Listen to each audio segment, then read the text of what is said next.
welcome to this episode of Through Their Eyes. Today, we're going to be talking about the pressures of young adulthood. My name is Emily, and I'm going to let my other co host, Anvi, introduce herself. So, Anvi, the floor is yours. Yeah. Present. Hi everyone, I'm Unvi. I'm the other co-host, and today we're going to be talking about the pressures of young adulthood. So, Emily, start us off. I feel like this is such a good topic, and I'm kind of excited to get into it, especially as someone in her early 20s. I was actually talking to Unvi about this literally seconds before we went on air, but I digress. Yeah, I just feel like your early 20s is just such a confusing time. Specifically, I feel like when you're still a teenager, it's one of those things where it's like, okay, legally, I'm a kid. You know what I mean? So it's like you still in a way feel like a child even if like mentally you don't feel like it legally and like everyone is still telling you and developmentally like you're still a kid. But I feel like what's so unique about your early 20s is just the fact that you're not a kid anymore, but you're also so early into adulthood that you have no experience as an adult. And it's annoying because everybody's constantly being like, well, you're an adult now, like you need to like do things for yourself, but you're also like, okay, well, I don't know how to do things for myself. I need help because you literally have no basis. Like you're just kind of an adult now and you're just kind of like, okay, well, I was 19 like last year. I was a teenager and now I'm like not a teenager and then I can't legally drink. And then you're 21 because I'm 21 and you're like, okay, like I can technically do most things, but I can't run a car. So you still feel weird, but you also live in a dormitory with other people your age. And then it's this whole thing. And it just feels awkward because when you're around older adults, you still kind of feel like they're an adult, like, they know better, like, you feel that power and balance with them because you're like, "They know so much more than me," especially when, like, they're, like, a decade plus older than you because then it's kind of like, "Oh, they're my parents' age," sort of, or they could be my parent, like, that sort of thing. But yeah, like, it's just such a weird state of mind to be in. Yeah, I could bet. I mean, like, you're on your own and you're probably like at least a few minutes away from home, if not like hours or miles or countries away from home, like living on your own, having to work. Like Emily was telling me how she has like an internship next semester, but also has like Yeah. 5 classes, along with like working a job and having like all these papers she has to write. Like it's like a glorified version of being a teenager, and that's kind of scary because it's like as a teenager, girl, I have no idea what I'm doing. Everything's kind Same. of just like, yo, what's happening? So to feel like that, but also be independent and also in charge of like the majority of things I have to do in life, that's like a lot of pressure. And Emily, like, how do you feel about that, like personally? It's so weird at first because I'm not gonna lie, my first 2 years of college, I lived at home. So and I have Hispanic parents, and if you guys have Hispanic parents, like, you know your parents are strict. So, for me, I was still 20 years old, and my mom was still calling me at 7 PM being like, "Where are you? You need to come home. Like, the sun is setting." And meanwhile, I'm, like, at the library, like, fighting for my life because I have, like, a 10-page research paper due, and I'm just like, "I can't deal with this right now." Like, it's just this whole thing, and then I think that and then as well as and then when I moved out, I'm not gonna lie, it's one of those things where you adjust so fast. It's really weird. And I think for me, it also helps the fact that I'm not that far from home. I'm like an hour and like 15 from my like actual like parents' house. So it's not anything where I'm like across the country. Honestly, I feel like for people who literally go across the country to go to school, like I can't imagine genuinely how anxiety like ridden that must be. Like, that is so scary. And it's crazy because I actually wanted to do that. I wanted to go to NYU, but then my parents were like, "Absolutely not, you're not going to NYU." So I had to withdraw my application, but that's besides the point. Um, Yeah. but yeah, no, it's you adjust quick, but it's like it is so paradoxical in the breath that, like, you feel like a kid in so many ways, but then it's like you're expected to, like, act like an adult, and it's like you try to follow suit as much as you can, but it almost feels like you're playing, like, this game of imposter. Oh yeah. Like, cause you kind of feel like you're in someone's like body, but it's not really yours. 'Cause I don't know, I just imagining, like, myself in what, like, 2 years and then getting, like, my college like letter and then going to a completely new place with new people and then having to survive on my own. That seems like so terrifying. But as you said, like yeah, going across the country to like what, like UC Berkeley, NYU, that's so scary to pay for your own things and be so far away from home. Like I can't imagine that. You pay taxes, don't you? No, I do not pay You don't taxes. pay taxes? I'm very privileged and my parents pay for my school. So, yeah. Oh, wait, that's another thing. Like people who are less fortunate, they have to pay for school on top of all of those burdens, which is even worse. Like medical bills, if they have, to pay for those. Like, oh yeah, that's wow. That's another layer that I didn't really think of initially. Paying for all. Yeah, because I do have like a few friends who they do pay for their own things, not entirely because I feel like to be self-sufficient in college is nearly impossible, honestly, especially because more than likely you're making minimum wage or you're working a campus job. So really you're not making more than like 15 an hour because that's minimum wage in Maryland. Because I think our cost of living is higher, I think. Don't quote me on that though. But yeah, minimum wage is like 15 an hour here. Rent on average is between 1.5 to 2K. So, yeah, like it's kind of hard to like do that and then pay for your tuition. And I go to a school where tuition shockingly isn't that much. I think tuition for us is 10K a semester without FAFSA. Yeah, so it's not terrible. That's in-state, I think. But I think Oh, for UMD no, UMD is around the same, I think. But I know for some colleges, like, it's like 20K without aid, like, in-state or something like that, which is so insane to me. But, yeah, like, I just can't imagine, like, having to just that load being completely on you as, like, an individual. Like, that is so terrifying. On top of that and then more than likely, like, you're gonna need your car.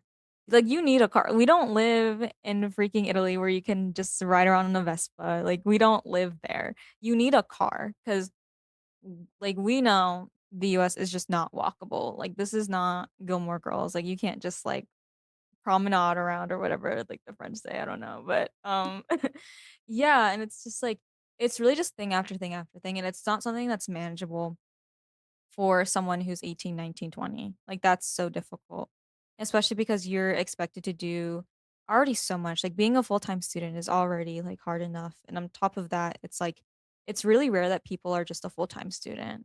Like, they're doing internships, they're doing extracurriculars, like, there are things that you're doing outside of school, and then if you are having to work full time, which I know that some people in my classes do. I don't know anyone personally who works full time, but I know like some people in my classes have before in the past, and I just can't imagine like what that's like. Like it's stressful. yeah, definitely. I don't know, what I'm trying to imagine right now is just, like, seeing a high schooler, um, but, like, now you're in charge of all of that. Because I know a lot of people are like, "Oh my gosh, high school is so hard," you're trying to figure yourself out, you're trying to do all of those things, and it feels like college is like this leveled up version of high school, but then just, like, 3 Yeah. times harder, and I feel like that's not talked about enough because as a high schooler, you hear everyone being like, "Oh my gosh, I have senioritis, I just really wanna go to college, I wanna get out of here, blah, blah, blah, blah, blah," and it's like, well, it doesn't seem much better. I feel like now it's more of now you're paying for all of these things and you have to live on your own and you have internships and you have extracurriculars and you have all of these things to go to grad school if you do choose to go to grad school. And then if you don't choose to go to grad school, well, now you have to go and figure out how you're going to get a job after this. And then the job market is like its own thing. And it's like, wow. And then after that, you have to figure out, okay, how am I going to start like doing investing or how am I going to go and do all these things like buying a house, getting a car, as you said. A lot of people don't have that privilege. And I noticed that even in like smaller colleges, let's say Davidson, for example, yeah, it's a little bit more small and like it's a little bit more walkable. But at the same time, you might need a car to at least like, visit your family or go to the grocery store, maybe. But I don't know. It just seems like that's a lot of a burden to carry, especially as someone who has like an underdeveloped prefrontal cortex, most likely.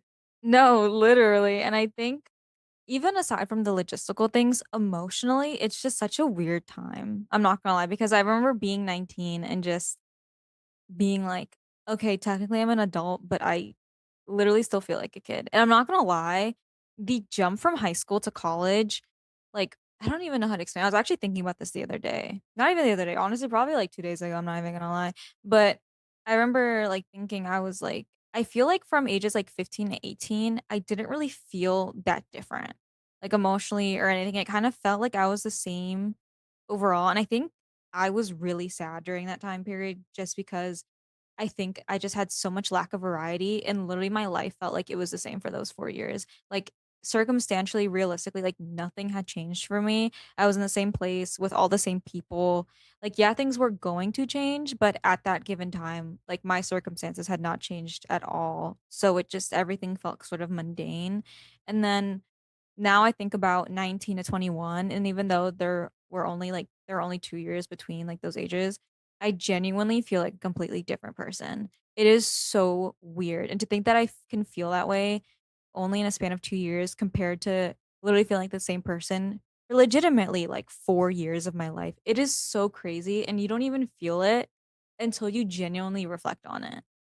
Yeah, definitely. But also like the different roles you're given for like the different ages you are, like 18, you can vote, you can like live on your own. You're an adult, you know, that's when you go to big girl jail and all of that stuff. And then when you're like 20, you have different responsibilities. 21, that's when you can actually start to go and drink and whatnot. And it's like the higher you go, the more responsibilities are like added to you. And it's just like, dang, it's like, wow, I feel like that's just a really big jump for just only a year or 2 of difference. But as you said, you know, you feel very differently between those years than you did high school. Is there, like, a specific reason why other than, you know, you felt, like, the same? Was it, like, the same mundane thing, but then in, like, college, you're changing constantly, or Honestly, I can't even explain it other than you feel different. Like, there are specific emotions that I can pinpoint.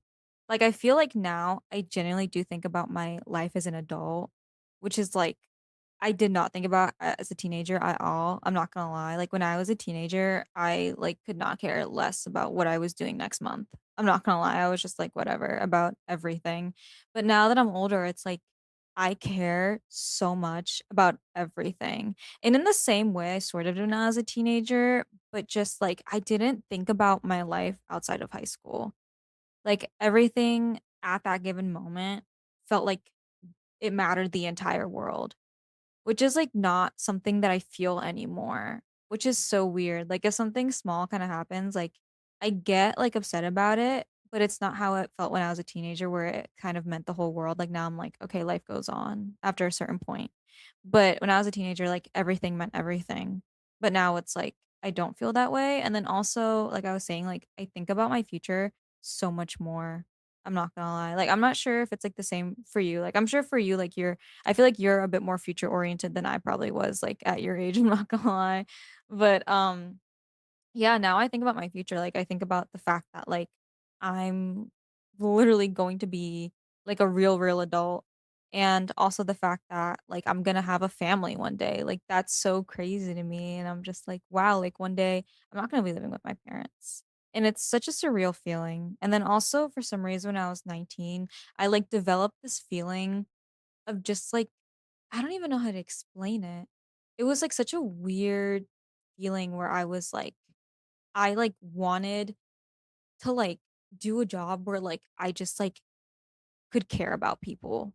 Like, that I wanted to do that so desperately, and I wanted to do nursing for a while because I was like, I just had this, like, weird, like, feeling of, like, I wanna help people, and I just wanna take care of people, and I wanna feel like my life has meaning and, like, I have this sense of community, and, like, I'm just genuinely helping people. Like, I wanna feel like I'm taking care of someone. Like, it was so weird, and for some reason, that feeling just developed when I was 19, and it has never left, which is why I wanna work with kids now. But, yeah, it was such a weird, like, sort of thing, and, like, it's one of those things where, like, you see yourself changing sort of, like, with the seasons, I guess, and it's, like, so weird. But have you experienced, like, anything similar? you know, actually, I have. Like, I think I've always had this, I guess, theme of what I wanted to do. Like, ever since I was a kid, I was always like, I'm gonna go into politics. I'm going to go into law or like some type of thing. Not really because I wanted to go and like debate people and be like, you're wrong, I'm right. I'm gonna be Marco Rubio or something. Like, I was never like that. Or I didn't really want to be like Brett Cooper and have her like podcast. I don't know why I'm like naming all conservative people. Anyway, Lol. but like I always just wanted to go into it because I remember, like, distinctly this one memory. Like my dad, he was with me in the car, and we were like driving down like a highway, right? And then we got into this like smaller road, and then I saw like all of these trees being cut down, like urbanization, and I was like, oh my gosh, what's happening? I was like 4 at the time. I didn't know what was happening. And then my dad was like, "Oh yeah, that the trees are getting cut down." I was like, "Why?" And he was like, "Well, the mayor wants to help with urbanization and et cetera, et cetera." And I was like, "You know what? I'm gonna be the mayor so that the trees can live." And it That's started so cool. Wait, I'm sorry, but why is it Loki giving Lorax? no! Oh my gosh, I'm gonna grow a mustache, guys. But honestly, that's where it started. And like now I've just kind of considered that like a part of me. And that's kind of like a theme. Like if you see around my room, there's like all of these flags and whatnot. And like there's like a huge American flag over my bed. Like, guys. And there's like different maps and everything. But I feel like that's always just been a common theme. But the thing that really pushed me is like what exactly I wanted to do with that theme. It's always been there. It's just like how exactly do I want to, go with it? And I think now it's definitely like I want to just be here and help my country. And I think one of the things is really just education. Like I feel I like agree. yeah, growing up in, the United States and like being where I am right now, it's like I want to advocate for education. I want to advocate for these things. I want to help my country become the best it can, possibly be. Um but also, maybe go into foreign policy. So because like I think one of the things we're learning right now in AP government is basically how the United States is influenced by like foreign countries, foreign nations, all of that. And then I was like, oh, what if I go into like foreign policy or like international affairs for like a bachelor's degree, go to law school or something like that, so I can have like a background in like how other countries work, so that when I do get involved, I'll like figure it out. But I don't know, that's just me. A question for you, Emily. Mhm. Do you think because you had like a change in environment from like when you were, living with your parents all the like time, like 18 years straight up, just always living in your house, going through the same routine, when you finally broke that, do you think that's when all the revelations started like, coming in? Or would you say it's like different? Honestly, I'm not gonna lie. Yeah, 100% because even though I was still living at home with my parents, I was alone like for the majority of my day. And even when I did get home, my parents were awake for like 3 hours because I was always getting home like at night and my parents would go to bed because they have work.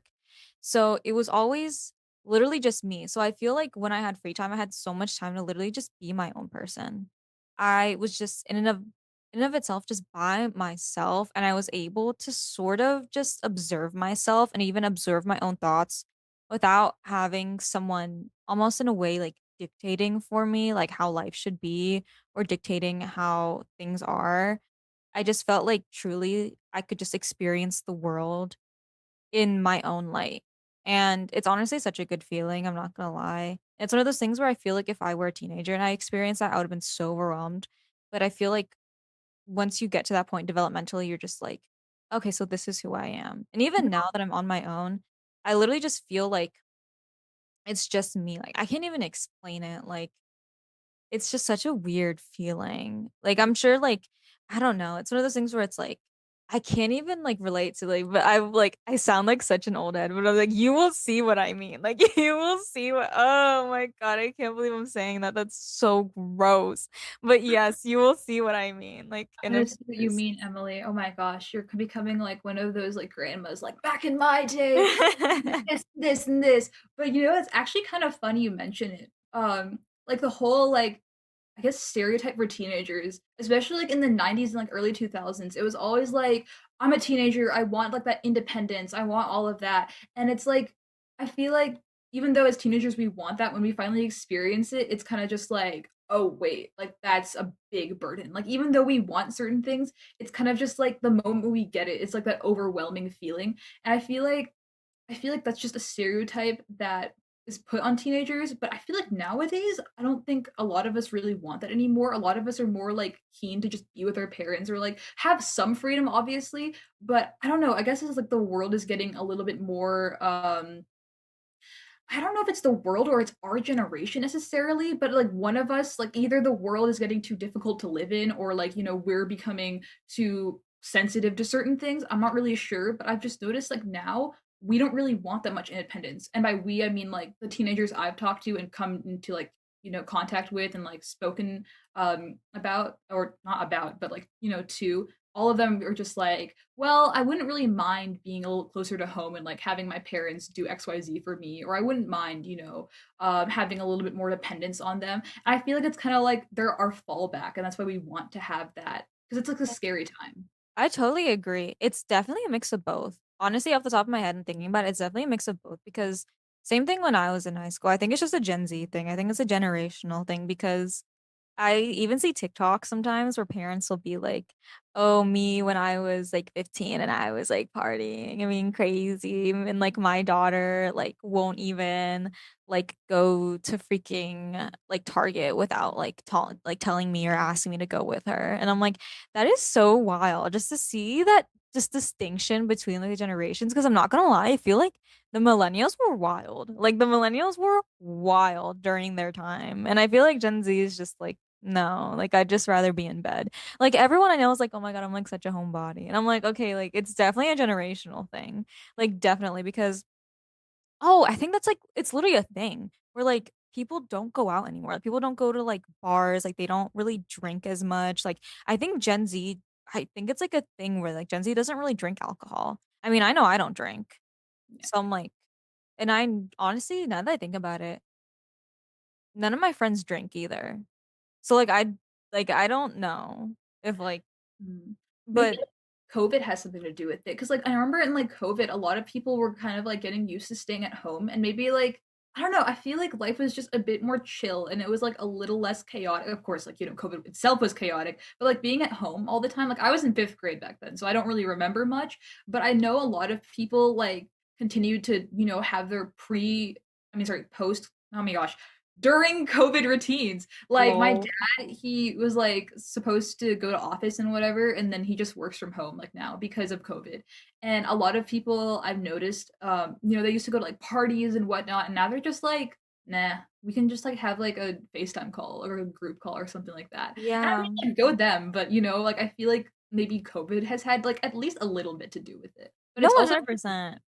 Oh, sorry, I cut you off. Go ahead. no, you're fine. I was just basically saying, like, yeah, it's probably also a generation thing. Like, I don't know why. Maybe it's like the internet and now we have like everything at our like fingertips, but I don't know. Yeah. Sorry guys, I got a mini mic and now I keep interrupting people because I'm like stealing all the spotlight. But no, I totally agree. And it's funny because we always circle back to COVID, but literally COVID has done like so much damage. Like even I keep using filler words, oh my God. Even besides emotionally, like there's just so many things that COVID has done, and we always circle back to it, but literally the ramifications of it are insane. And it's so crazy to think about because sometimes I think about what the world would be like if COVID just didn't happen. You know that one meme with like the dolphin like going over the rainbow? Like that would literally be life if COVID never happened. That would literally be Wait, life. yes, yes, it would. Oh my gosh, Wait, do let you me remember pull it that up. one song? There was like a song that they were like singing about like in COVID. I don't remember what it is, but it was like that. Oh my god, it was like so popular, and I remember like hearing about it. I don't even remember, but there was like this one song, and it was like so popular, and everyone was like talking. It was like about like staying at home and like homebodies and stuff. I don't know if that was just like a North Carolina thing or like that was a whole like nation thing, but there's just this one song that everyone was singing. I was like, "Oh my gosh." It's like stuck in Me- my head. I don't know the name. I should know because I'm so chronically online. But this is literally life if COVID never happened, guys. Oh my gosh, we're like dolphins swimming happily, Have you literally. seen that? It was like that, like whole thing, and then the sound was like Oh my god, the sound! No, the sound was so goofy. Oh my god. no, literally, life that was literally that would literally be life if COVID never happened. But yeah, no, and then what else was I gonna say? Because like, oh my God, me when I lose my point. But yeah, like I think about that, and then there's another point I also wanted to bring up in relation to like the pressures of like growing up. Um, oh, the whole like susceptibility to oh, there was no. There was a really good point that I want to bring up. I was actually thinking about this last night, where I feel like there's just so much of like there's just such a lack of liberty around growing up. And everyone kind of marks this period of your life as, oh, this is your time to explore and to try things out. But realistically, nobody really gets the chance to do that. I mean, some people are lucky and they do. And I feel like for most people, it is a financial thing where financially they can't do the things that they truly want to do. I know so many people who want to go into art but they're like, "That's not gonna make me any money." And then I also come from a family who is, like, bending over backwards to support me financially. So, they feel like they can't go into the arts because they want to be a bit more financially stable than how they were brought up. And then I always thought, like, largely it was the financial component. Like, I know, like, for a lot of people, I know me as well, like, a lot of people who come from, like, what is it? Like, immigrant families, like, their families have, like, expectations for them to get a good paying job so that they don't repeat that, like, cycle of poverty, and I thought largely for the longest time it was just a financial thing, but then I actually watched this TikTok probably, like, 2 days ago by, like, Becca Bloom. Do you know her? That, like, one chick who's, like, super rich? Oh my god, yes, I do. Mhm. I've watched, like, a few videos of her, and I'm like, "Oh my gosh, okay." Yeah, she was saying how when she went to college, like, her family expected her to go into finance or she would lose out on her trust, and I thought that was really interesting because I was like, "Wow," like, even when you, like, come from a family that's well off, like, sometimes you also still don't you're not allowed that liberty or that freedom because there's there's, like, still that issue, but in a different way, where they expect you to maintain the family's reputation, or they expect you to sort of maintain a certain image or lineage or just a specific pattern or to fit within yeah, like, I was literally just about to repeat myself, fit into, like, the image that they've curated for themselves, like, as a family, especially being so that they're affluent, and I just think that's so interesting because it's like, no matter what you do, you're just at such a vulnerable age where it's supposed to be the time where you're discovering yourself, but realistically, how many of us actually get that opportunity? Yeah, definitely. And I also wanted to bring up like the point of socialization to help with that. Like, especially in different communities, like I can speak on, the Asian community. We tend to have a socialization where you need to be a doctor or an engineer. Lawyers are a hit and miss. If you come from a more affluent family or, your family is I guess either a victim of political corruption or they have gained a lot from political corruption, they want you to be a lawyer because they know, like, if you are politically corrupt, at least you're making money, and if they are, already in the whole business of, like, politically corruptness, then it's like, "Okay, yeah, we already know you can make money, so why don't you do it?" But it's like that political social not political, that, like, socialization of, like, jobs in general, of just engineer, doctor, lawyer, that's all you can be, so do it. Because they want you to make money, they don't want these basket weaving, or whatever degrees. They want you to be one of the 3 because they know these will make money and they know that, these things are gonna cause you to be stable.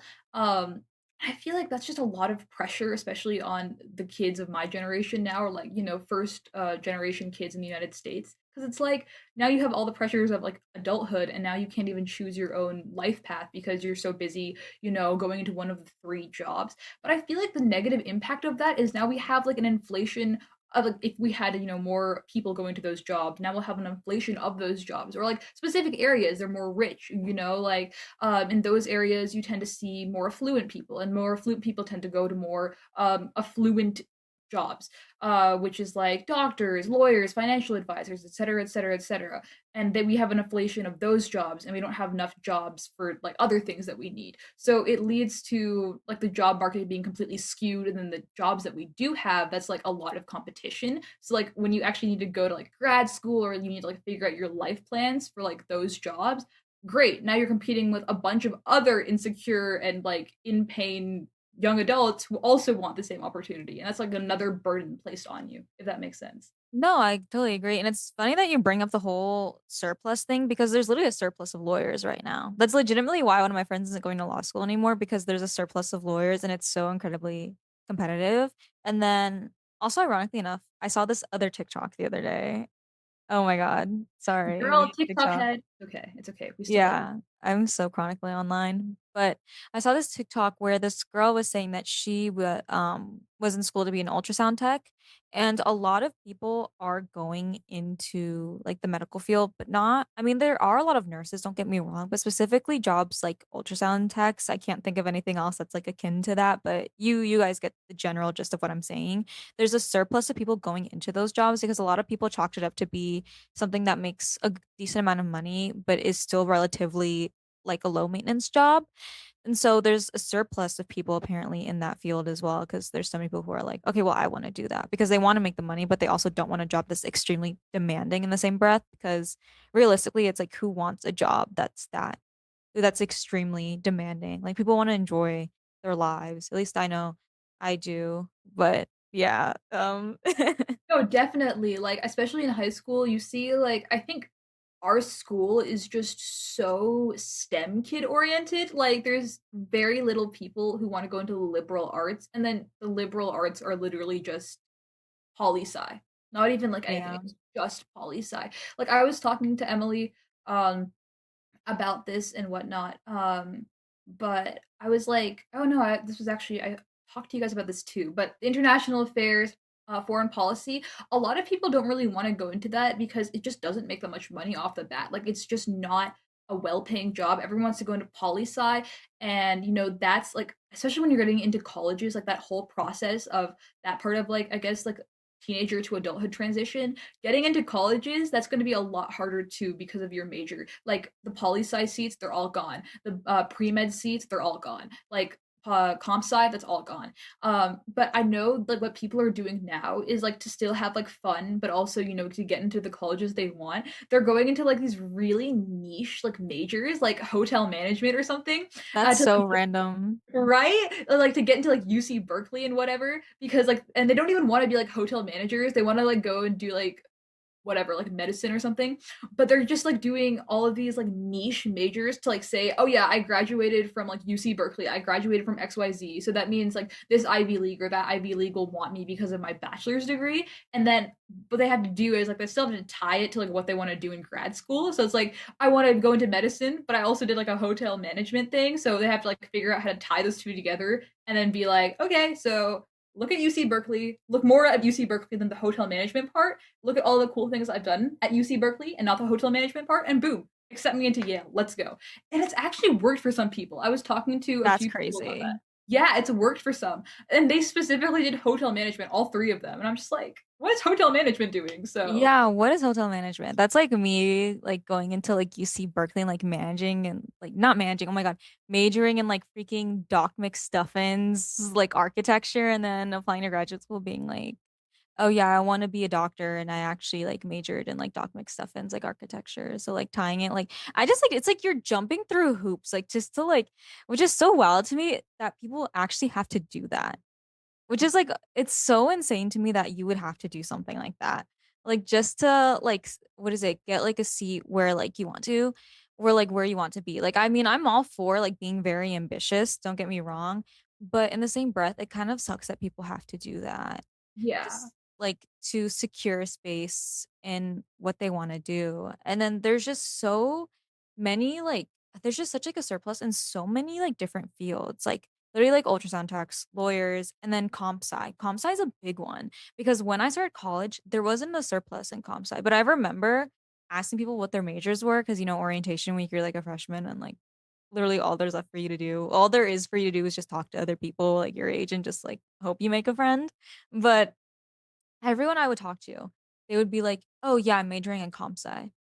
Literally every single oh my god, there were so many comp sci majors, and I was like, "Oh my god, like, why are all of you guys doing comp sci?" And now that I'm, like, graduating, I think it generally was, like, my class, like, with my class, like, comp sci, we kinda saw its fall, where, like, now there's a surplus of, like, people doing comp sci, so, like, you have to, like, do internships, you have to do X, Y, and Z, like, just to get into, like, a good graduate program or to, like, secure a good job, like, in comp sci, which is so crazy because when I started, I remember everyone had the bright idea to do comp sci because they were like, "Oh, like it makes really good money." And then even people I know who graduated a few years before me doing comp sci, they were making really good money. And it wasn't something where it was an issue with like the job market or getting a job in comp sci. No, like it's really just started with my graduating class, which kind of sucks, but No, I know like people who like do bachelors and whatever, like they don't really have to do grad school like specifically for comp sci. Like they do not have to do their masters.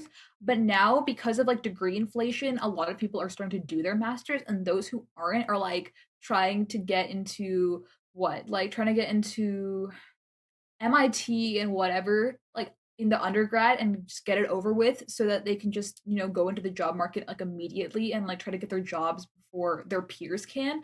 So it's like a race to the jobs, which is crazy. And then they're also like trying to do like dual majors. So they're like doing like a major in one thing, like let's say hotel management. And then what they're doing is like they're taking like a lot of classes at like Wake Tech or like these like community colleges basically to get their actual degree. So even so it says, "Oh yeah, I graduated from MIT.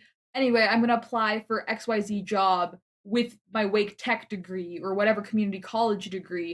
But look at the Um, MIT, look at that one." And then when they look at that one, they're like, "Oh yeah, you graduated from MIT. Sure, it's not the thing that we want, but you graduated from MIT, so we like that." But that and also people nowadays, the degrees, like I noticed a lot of people, especially in comp sci, they're not like, "Oh yeah, your degree does nothing for you." Like you literally do not like use anything that your degree is teaching you. It's kind of just like there to get you through the door. So a lot of people like, argue that it doesn't matter if I'm like taking community college courses along with like my Ivy League different major because as long as I'm getting, you know, that Ivy League degree, colleges are fine and I can get my job.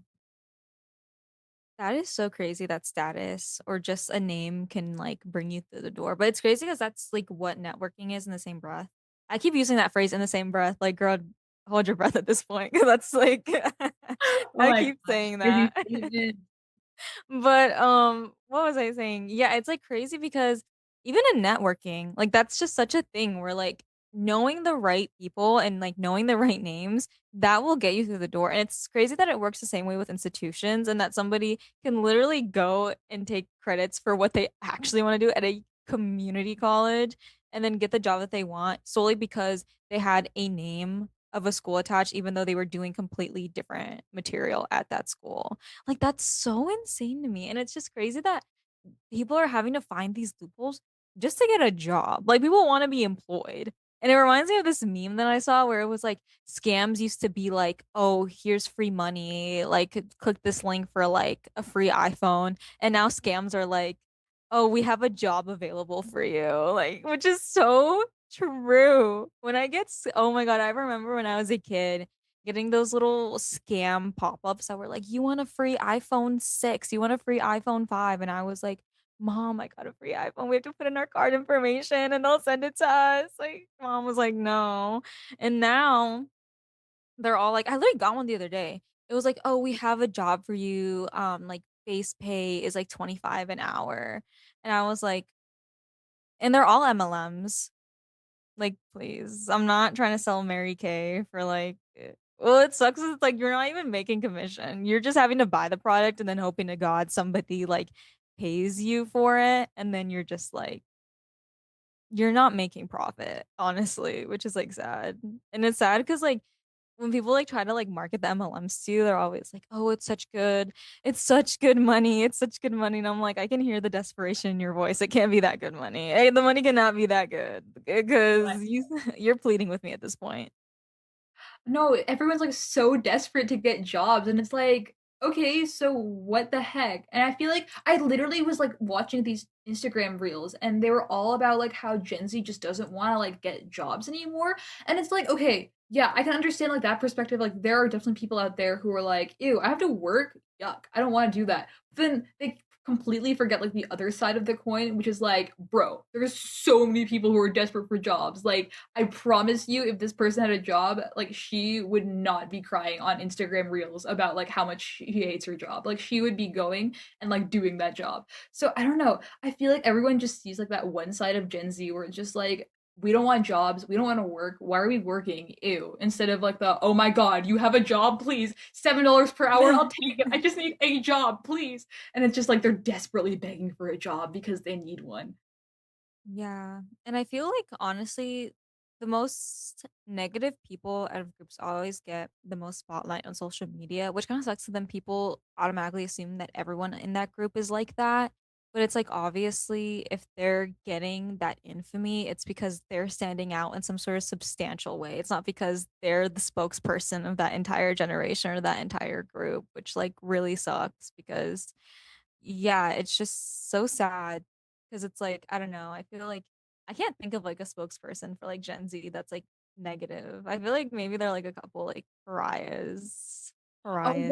wait, there's, like oh my gosh, who is that Clara Dow? Like, she was one. I think she's millennial, though. Like, I don't know. She's, like, not, like, related at all, but, like, she got, like, a lot of hate because she, like, lied, like, a lot about being skinny or, like, there's, like I don't even know. What? How'd she lie about being skinny? Or no, she Like, girl, didn't lie let me about let me just look at you. Like, what? Oh, How do you lie about wait, being no, skinny? no, I worded that wrong. Okay, she didn't lie about being skinny, but, like, she was kind of just, like there's, like, a lot of allegations against her, and she was, like, faking a lot of things, and she was, like, under a lot of heat. I actually don't know what happened with her, but I don't even know if she's, like, Gen Z, but I think she's just, like, a good example of, like, that's a negative person that can, like, bring down an image or, like, a 2. But also, like, literally, there were people that my dad like, okay, no need to flame Your dad being the example.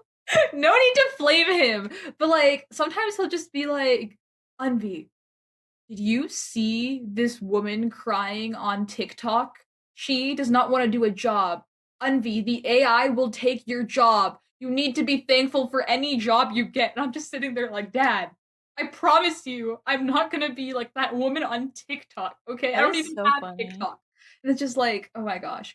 But yeah, definitely like the small minority that's like speaks the loudest is the thing that everyone's like, ew, you know? It's like if I assumed that Yeah. every Southerner was like a gun-slinging, like, beer-bellied, cussing guy from, like, the Appalachian Mountains who's, like, spitting in buckets and, like, going in the mines, and it's like, that's not all of us. I mean, there's some of us, sure, but, like, that's not all of us. So, it's okay. No hate to Southerners. I'm a Southerner.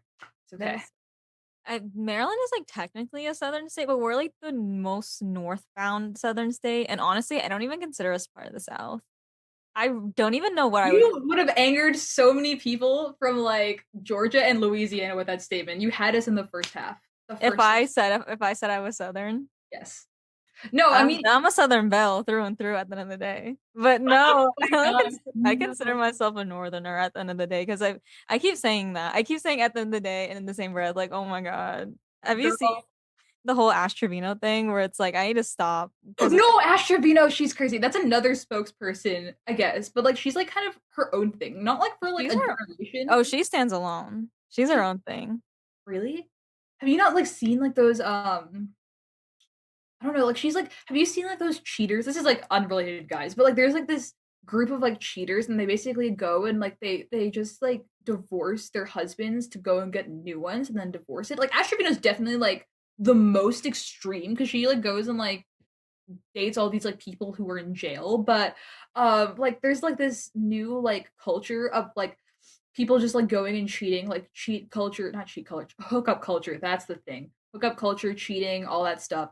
And I don't know. I don't think that's a Gen Z thing though. I think it's more of like a millennial thing, if I'm being honest. Is it? I don't really know. Me either. I don't know. Guys, we're not like that like well informed. Maybe Emily is, but I'm definitely not that well informed, okay? Like I'm not on these things that often. So if I say something wrong, don't quote me. Don't quote me. I'm very chronically online, but I might be getting my facts mixed up sometimes, but I don't know. I don't think so. But honestly, like I might be like talking about one person and getting them mixed up with another. That happens to me sometimes, especially with social media. Like I'll see people who have a similar vibe and then I'll hear something about one of them and then my brain transfers it over to the other person and then I'm just like this person did X, Y, and Z. But then I'm like, wait, no, I'm getting them mixed up. Because Yeah, some people are like same person, different font. yes, 100%. But also, like, have you seen those videos like Stephanie like L, I forgot her last name, but like she does like the everyone has like Botox, everyone has like filler. It's kind of like giving like those vibes. Like everyone is kind of like the same, where everyone kind of looks the same, or like has the same font, and like The whole iPhone face phenomena. yes, yes, 100%. So, how did we even get to this topic? Oh yeah, everyone likes a spokesperson for a group. Right. Sorry, we went on a little tangent, guys, but it's okay.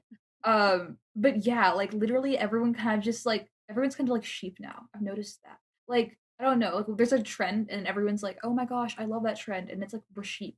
But I don't think this is like a Gen Z thing. I think that's just like a people thing. I think like everyone Yeah. does I this. think it's definitely a people thing because I think generally it's just human nature to want to be part of a group and to Yeah. want to be sort of included, I think. Because I know me personally, I have such bad FOMO. I hate feeling excluded from things. Like, even if I don't show up, I'm always like, guys, like, I want to know. Like, I want to be like on the in. Is that what the phrase is? I want to be on the in. You sound like a millennial mom. Oh, stop. Okay, never mind. I rescind my statement. But yeah, like I want to know. I feel like low-key I give mom sometimes, like with the way that I say things. Sometimes I say something and I'm like, I sound like such a mom right now. And it makes me laugh. I feel like I have a mom voice. I don't know why, but I think that sometimes. I'm like, wait, I sound like a mom. Like sometimes I tell like someone to do something and I'm like, I literally sound like a mom. Like I sound like somebody's 38-year-old mother telling them to go do their laundry. I genuinely feel like I sound like that sometimes. And I don't know why. My It's a gosh, very specific thing, but I sometimes I get scared that I'm perceived that way. Because everyone always thinks I'm like older than I am. They're always like, it's funny because I TA for a class, and then I remember one of the girls, like, she asked me how old I was, and I was like, "Oh, I'm 21." She's like, "What?" She's like, "You're my age?" I was like, "Yeah." I was like, "Girl, how'd you think I was?" And she's like, "I don't know." She's like, "You act like so much older." And I was like, "Oh." Which isn't a bad thing, but it's, like, crazy to think that that's how I'm perceived because I've always felt that I give off that, like, older vibe, and now, like, I have that confirmation, so I'm like, "Okay," like, at least I know that the way that I perceive myself as the way that I'm projecting, because I think what would scare me if there was like a misalignment in that, and if I thought of myself as one way, and then people were like, "No, you're not like that at all," and I would just be like, "What?" Like, no, then who am I then? Who am I? Am I who I think I am, or am I the way that I'm perceived? oh my gosh, no, that's, like, another thing I've noticed, like, I guess with, like, being a young adult and, like, going through, like, those changes, it's kinda like, wait, now you're, like, trying to figure out your whole self-identity. I think we were talking about that in, like, the episode with Leah and the whole imposter syndrome thing. We were talking about how self-identity is something that everyone kinda, like, goes through, and I feel like building that Um, and, like, building that image and also, like, how you see yourself is also kind of a difficult thing because it's like now you're an adult. Now you kind of like stand for yourself, speak for yourself, have yourself as your own person. I mean, like you had it before, but like you were kind of still like, you know, a kid. Now it's like official, like on like documents official. What you say is like your thing. So it's like, wait, how am I perceived? And do you feel like you're more conscious of that now or when you were a teenager? Like have the hormones like impacted that or is that kind of just a growing up thing? um, honestly, I was so much more self-conscious of the way that I was perceived when I was a teenager. It was bad. You know that one song, "Everything Is Embarrassing" by Sky Ferreira?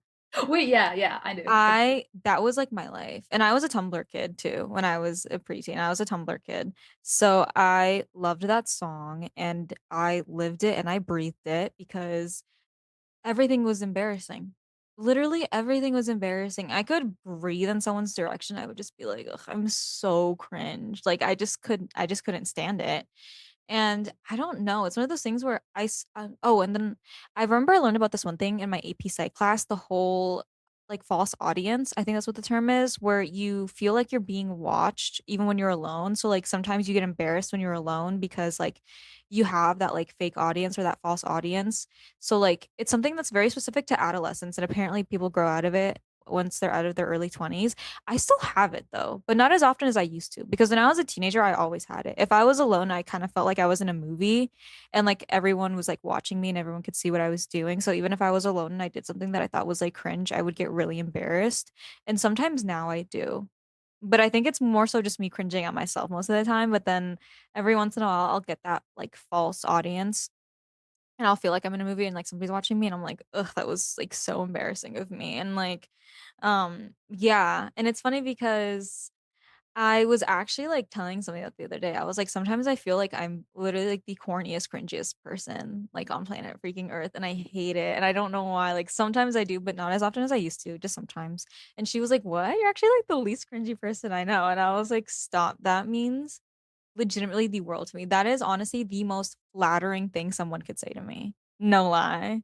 But yeah, I don't know. Is it similar for you? Like, do you get that false audience thing? And like, are you also like more self-conscious or self-conscious? Because when I was 16, oh my God, everything, literally everything was embarrassing. No, honestly, like, I feel like when I was younger, surprisingly, I was a lot more self-conscious, and that's because I was really isolated growing up. I didn't really have that many friends. I'm an extrovert, but, like, growing up, it was just I was always in my room and I would never really go out, and it was kind of just, like, really depressing. So now I feel like I'm going through the whole thing of, "Oh my gosh, I'm trying to get friends and go out there and be social." So I don't really have, I guess, the time to go and be like, "Oh my god, I suck," and whatever. But then sometimes it'll just, like, come out, and it'll stay for, like, a week or 2 of me just being like, I am the most horribly cringy and pathetic person ever. What the heck? So it's like this weird wave of like 4 weeks of high, like a whole month of high, and then like 2 weeks of just I am horrible. Oh my god. And that's just the thing. And the thing is when it's like high, it's like really high. Like I can be like the cringiest, Oh, weirdest same. person ever. And then the 2 weeks, girl, I'm dead. Like I'm actually like not okay. I'm like sitting in my bed just like replaying everything. I can't sleep until like 1 a.m. just replaying everything I'm doing. And I'm just like, why did I do that? What the heck? And it's just like killing me inside. Do you feel that way like sometimes? I'm not gonna lie, yeah. Can you imagine? I was like, "No, I don't. I think that's just a you thing." It's Like, just can you okay. imagine? Oh my god, no, I could not. No. That'd be so But crazy. no, I feel you because not gonna lie, that is me sometimes. And I thought it was just something that like you grow out of because I remember like I was saying in my AP Psych class, they told me that you grow out of it once you're in your early 20s. I mean, I am in my early 20s. I don't consider people being out of their early 20s until they're 24. So I mean, I might have to like update you guys like once I'm like 24 and be like, "Hey guys, I don't have the imaginary audience thing anymore." But yeah, I still get it sometimes. And honestly, I thought the whole cringing at yourself thing would stop after a while because honestly, when I was 19, I do remember it was really, really bad. I don't think it stopped until I was like 20. I mean, it has not completely stopped, but it's lessened since I was 20. And I think for a long time, I thought I was like the only person who felt that way until Olivia Rodrigo like came out with Guts. And what was that one song? A ballad of a homeschool Oh my girl, god, a I love that homeschool song. girl. I love that song so much. Me Everything too. I do is tragic. Every guy I like is gay. Like, yes, I love Yeah. that song. Oh my god. No, yeah, and I remember when she came out with that, I was like, this is so relatable. And I thought I was the only person who felt that way. And I was just so happy to know that I wasn't. And yeah, and then I think I still feel that way sometimes, and I thought it would like I keep like going back to this point. I thought it would stop, but what I'm trying to get at is that when I was in high school, when I was a senior, I was really close with one of my teachers, and I remember like she said this one thing, and for some reason it just made such an impression on my brain, even though it was such a minimal comment. She was like telling me how like sometimes like she's like cringes at herself or like the things that like she like does, and she was telling me how like she still like cringes at things that she did last year and that like it's just like a continuous like cycle. And then I was like, oh my God, that's literally me. I look at myself like honestly, I'm not gonna lie. I feel like when I was 19, I was like the coolest version of myself. 19-year-old Emily, like she was the coolest. Like she's cooler than me now. And she is probably way cooler than 16-year-old Emily. Like 19-year-old Emily was like the coolest Emily out of every version that's existed of me. So she's the exception, but everyone else I cringe at. Every other age of myself I look back on and I'm like, oh my God, I am so embarrassing.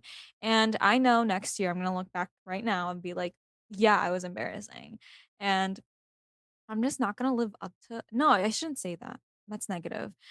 I want to live up to 19-year-old Emily's like standard of cool, but I don't know how to get there.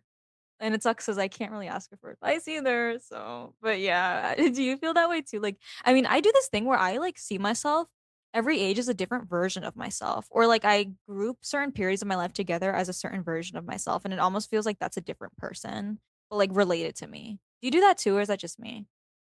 Okay. That's honestly a really cool thing. I've actually never thought of doing it, so it is just a you thing, but that's like actually a really cool way of looking at it. No, that's a good thing. That's a good thing.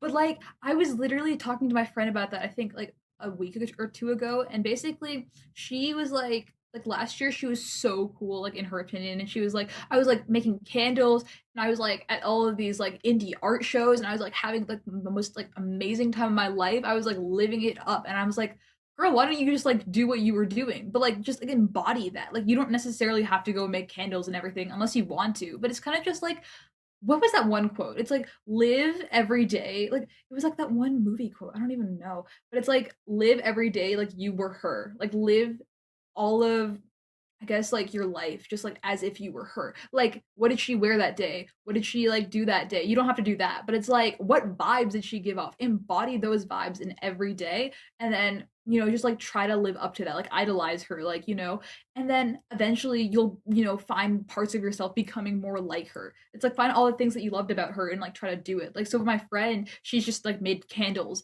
and then she like made her own like dresses and stuff like that, and she was like, "Girl, I'm living the dream again. I have it all back," and I was like, dang, okay, that took a week. That's crazy. But it's like, yeah, she was embodying the vibe and then she got it. So, I don't know. Yeah, and I'm like, maybe I need to do that again. But honestly, I don't even know what it is about 19-year-old me that just fascinates me so much. I think it was the style, the media that I Make a was mood board. consuming. Yes. Make a I Pinterest mood need to. board about her. I was really into movies and like film in general during that time period. I watched a lot of Wes Anderson. I watched a lot of A24 and I'd watch a lot of film analyses. And I just listened to such cool underground music. Like all of my playlists were just like all of these awesome songs that were just so low key. Like I had such an individuality complex, but whatever. Yeah, do you know that song Disco by Surf? I like would listen to that all the time. It was really popular. It was a trend on TikTok. Or is it Surf by Disco? Let me I search. wait, hum it. If you can like play it, then I probably know it. I just don't know the I name. can't even sing it. It's so embarrassing. It's a but let's see. Is it Surf? It's Disco by Surf Curse. That song. I Oh would listen to that all of the time. I remember when I was like 19, and I think it blew up last year, if I have the timeline correct. But I remember I was like, oh, guys, like I used to love that song. And it just reminded me of 19-year-old me and how literally I was so cool and I was always going to antique shops. I feel like I got all of that hand was so swift. I feel like I've got all of my best antiques during the time when I was 19 because I had the coolest hobbies. I literally got my Turkish mosaic lamp when I was 19. I don't know if you can see it, that little I think it's called cloisonne. I think that's how you pronounce it. My little like Chinese like cloisonne vase. I got that when I was 19 as well. Literally all the cool vintage stuff that I have, I got when I was 19. And I just had such cool interests. And I'm like, I need to channel that again. But I think I had more free time. So I think that's what it was too. my gosh. Maybe it's like a Gen Z thing or maybe it's like a growing up thing, but I've noticed that a lot of like 20-year-olds and like I guess my cousins and whatnot who are like that age, they tend to be more like nostalgic. They're like, oh my gosh, when I was like 16, yeah, I was a dork, but like I had some pretty cool moments. And it's just like the nostalgia thing of like, oh my God, back when I was a kid. And it's like, girl, you are not 54. Do not sound like you're 54. But you know what? I mean, like now that like, we're talking about it, I can understand. It's like, yeah, maybe it's like a 2 year difference between like your coolest self and you, but like I It guess feels it like does. a lifetime. Yeah, yeah. But I don't know, that's just honestly really interesting. Like I wonder like what I'm gonna experience. Like, am I gonna be looking back on like 15-year-old Unvi and be like, yo, what was she doing with her life?